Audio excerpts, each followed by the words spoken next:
Christmas has come early for fans of Doctor Who. That's classic Doctor Who and post-millennial Doctor Who as part of Doctor Who's 60th anniversary celebrations. Behold, the Whoniverse.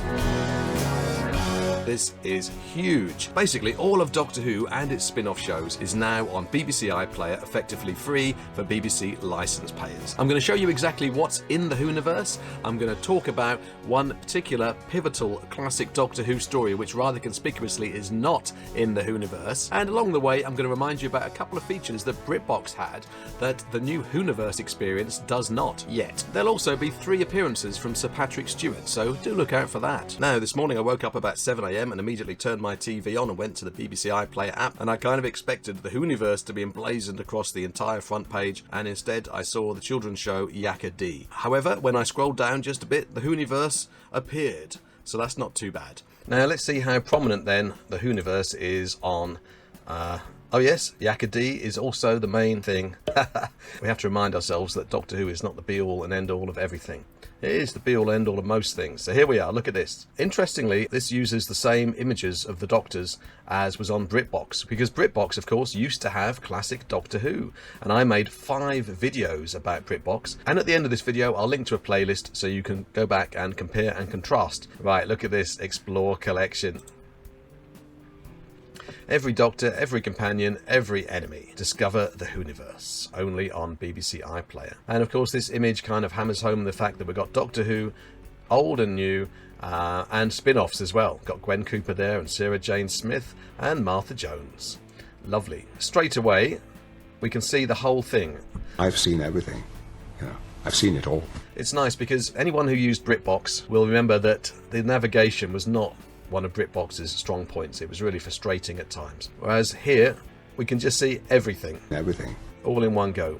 And I doubt this is the full extent of what we're going to have here, but still, it's enough, because even here, look at this. This is everything from 1963 to 1996, or at least all the episodes, as far as I know, that we still have, from the earliest days of William Hartnell right up until Tales of the TARDIS, which are the latest episodes now as part of the 60th anniversary celebrations. Where do we start? Well, clearly we start with classic Doctor Who, don't we?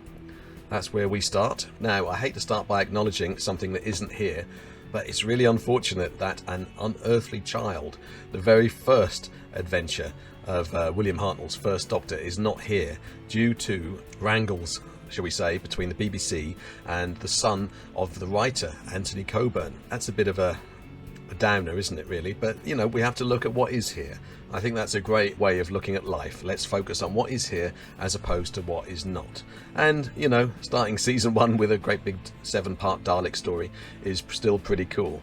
It is unfortunate, of course, BritBox had not only an unearthly child, but it had the pilot. And I wonder how soon the dispute is going to be resolved. We'll see. I'd like your thoughts on that in comments. We have animated episodes where the original episodes no longer exist.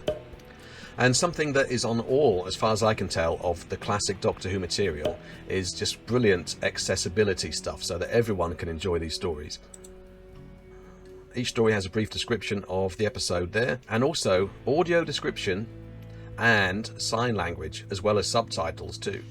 Now that's brilliant, isn't it? It's obviously brilliant, but it's especially progressive because, as people have pointed out occasionally in the comments section, the Doctor Who collection box sets do not have audio description or sign language, as far as I'm aware. They do have audio navigation, but that's a million miles away from audio description of each story and sign language. Each of these stories literally has someone on the screen signing throughout, and we have an audio description option, which is just absolutely wonderful. So happy to see that. I'm not going to play any actual footage from any episode in this video so as to avoid copyright claims. So, season 2, it's just an absolute treasure trove, isn't it? It really is. Let's have a look at season 3, Galaxy 4, all the animations are there. BritBox, of course, lost their license for Doctor Who about 7 months ago, and I don't know for sure, but I'm assuming that's because the BBC decided to celebrate Doctor Who by putting everything together on the iPlayer. And what a lovely decision that was. Let's go straight to season 5 actually and see if 2 episodes of The Wheel in Space are there. Let's see, are they? Because they were on BritBox. Yes, here they are. Episodes 3 and 6, and there's Fury from the Deep animated there. That's a great shot of the Ice Warriors there. Reminds me of John Carpenter's The Fog. And here's The Web of Fear with episode 3 animated. This is a happy day, isn't it? What a happy day for Who fans. But now we get into the Pertwee era, and then more Pertwee. It's all here, basically. Now we're into Tom Baker. Yes. Look at that. Absolutely glorious. It looks like the sort of thumbnails for each episode has been chosen pretty well. I think, if memory serves me, these thumbnails look better than they did on BritBox. Because I've got Fire TV, I wonder if I can actually say, play me Doctor Who Horror of Fang Rock on BBC iPlayer. I'll have to experiment with that. Let me know how you get on with that side of things. One thing that's a bit of a shame at the moment is you can't search for the word Whoniverse to take you to the page where everything is all together. At the moment it seems slightly confusing, just in that regard, but let's not look a gift horse in the mouth. You know, there are things that BritBox had that the BBC iPlayer array currently doesn't. But I expect it might, possibly, as long as the BBC iPlayer kind of infrastructure allows it. I'm thinking of things like BritBox had playlists, you know, the best stories of the Fourth Doctor's era. Chris Chibnall's favourite stories were there, for instance, and Tom Baker's favourite stories. And so all of that stuff was great. And I also got very excited earlier when I saw the add to list button, and I added something to the list, hoping that it would be that we could compile our own playlists of our favourite classic Doctor Who stories, or, you know, modern Doctor Who stories as well. But no, it just turns out you just add Doctor Who as a whole to your BBC iPlayer list. But, you know, the thing is, let's really genuinely not look a gift horse in the mouth here, because I know that a lot of people have worked on this, and they're probably all lying around now with cold flannels on their heads, having worked to the last minute to get all the audio description, the sign language and the subtitles ready. Here's the 5 Doctors. Now Stephen Moffat will be pleased about that, because I saw him, because Russell T Davies is on Instagram, and he's very worth a follow, by the way. I'll put a link to Russell's account in the video description. And Stephen Moffat posted a comment on Russell's post about the Whoniverse, the arrival of the Whoniverse, and Stephen said he couldn't find the 5 Doctors on BritBox. He said, so don't forget that, Russell. Yeah, well, the 5 Doctors even has its own part of the menu here, so it's as if someone has personally decided to cater to Stephen. I assume this is not the 40th anniversary special of the 5 Doctors. I wonder which version it is. I'll have a quick look and come back to you. The easiest way to tell is by having a look at the time scoops, isn't it?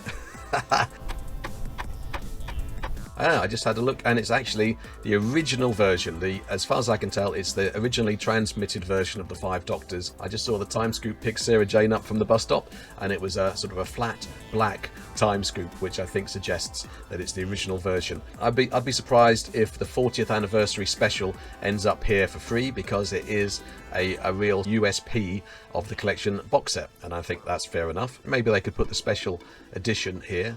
Oh yes, we got the TV movies here. That's good, isn't it? How nice to have that there. So what are these extras?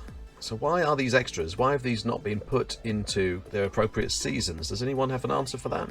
Now, in order to get back to the Whoniverse main menu, I had to kind of click this iPlayer link at the top of the screen. One of the few things we're missing is a Whoniverse main menu link to take us back to the main navigation. I assume that the modern Doctor Who is the same as it always was. Does anyone know if this stuff always had audio description and sign language, or is this new? It's been a while since I watched any modern Who on BBC iPlayer, so I never kind of really paid much attention to this. And so of course we have Tales of the TARDIS here, with the 6 new episodes, with classic Doctors meeting up again with classic companions to reminisce about some of their greatest adventures. And these stories are written by Russell T Davies, Pete McTeague, and Phil Ford as well, who's worked with Russell rather a lot. Doctor Who Confidential is here.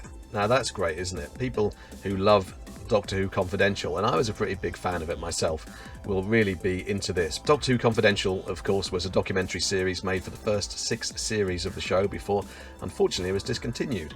And I wouldn't be surprised if it's coming back. In fact, did I see that it is coming back? It is, isn't it? Yeah. Good old Russell, bringing it all back. And then we have a few sort of extra specials here, like K9 and Company, and Doctor Who Dreamland, the animated series, and another one here, The Infinite Quest, Sarah Jane Adventures. Now that was on BritBox, the Sarah Jane Adventures, but Torchwood was not. Torchwood is here. Look at that, all 4 series of Torchwood is here for our enjoyment. And then Class is here as well, the more recent spin-off. A documentary about Delia Derbyshire. Professor Brian Cox talking about the science of Doctor Who. Doctor Who at the proms. 3 different proms events here.